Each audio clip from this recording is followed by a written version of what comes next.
চাকসু ও হল সংসদ নির্বাচনে ডাকসু ও জাকসুর মতো জয় পেয়েছে ইসলামী ছাত্র শিবির সমর্থিত সম্প্রীতির শিক্ষার্থী জোট প্যানেল।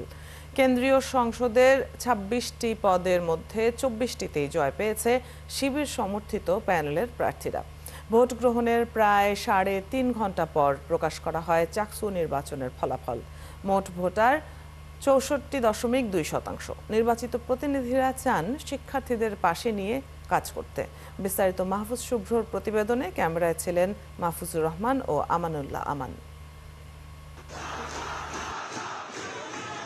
ফলাফলে কেন্দ্রীয় সংসদের ২৬টি পদের মধ্যে ২৪টি পদেই জয় পেয়েছে ইসলামী ছাত্র শিবির সমর্থিত সম্প্রীতির শিক্ষার্থী জোট প্যানেল।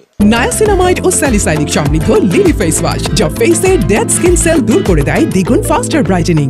সহসভাপতি পদে নির্বাচিত হয়েছেন প্যানেলের মোহাম্মদ ইব্রাহিম হোসেন। সাধারণ সম্পাদক পদে সাইদ বিন হাবিব। চমক দেখিয়ে এজিএস পদে জয় পেয়েছেন ছাত্রদল সমর্থিত প্যানেলের আইয়ুবুর রহমান তৌফিক। নিরাপত্তার চাদরে ঘেরা ছিল পুরো বিশ্ববিদ্যালয় ক্যাম্পাস। মোতায়েন ছিল আইন শৃঙ্খলা বাহিনীর প্রায় ১,২০০ সদস্য। সুষ্ঠু ও নিরপেক্ষ পরিবেশে ভোট গ্রহণ সম্পন্ন হয়েছে বলে জানান প্রধান নির্বাচন কমিশনার। এই আয়োজন করতে গিয়ে আমি দেখেছি যারা প্রার্থী হয়েছে, যারা ভোটার ছিল, প্রত্যেকে অত্যন্ত আনন্দমুখর, উৎসাহ এবং উদ্দীপনার সাথে একটা চমৎকার পরিবেশ এই বিশ্ববিদ্যালয়ে রক্ষা করে চলেছে।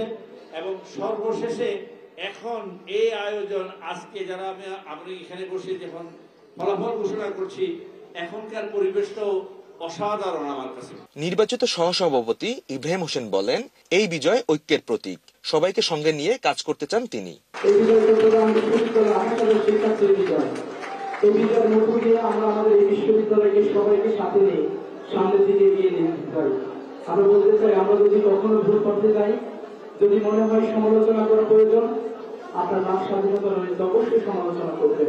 সাধারণ সম্পাদক সাইদ বিন হাবিব বলেন, এই বিজয় ২৮,০০০ শিক্ষার্থীর। তাদের দেওয়া পরিকল্পনা বাস্তবায়নে সকলের সহযোগিতা কামনা করেন তিনি। এই বিজয় চট্টগ্রাম বিশ্ববিদ্যালয়ের ২৮,০০০ শিক্ষার্থীর বিজয়। এই বিজয় কখনো আমাদের একা নয়।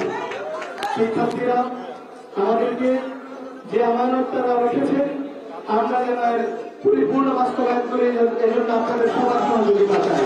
দীর্ঘ ৩ যুগের অচলায়তন ভেঙে সম্পন্ন হওয়া এই নির্বাচন ঘিরে শিক্ষার্থীদের প্রত্যাশা, নবনির্বাচিত প্রতিনিধিরা তাদের দেওয়া ইশতেহারের প্রতিশ্রুতি বাস্তবায়নে কাজ করবেন। মাহফুজ শুভ্র, ৭১, চট্টগ্রাম।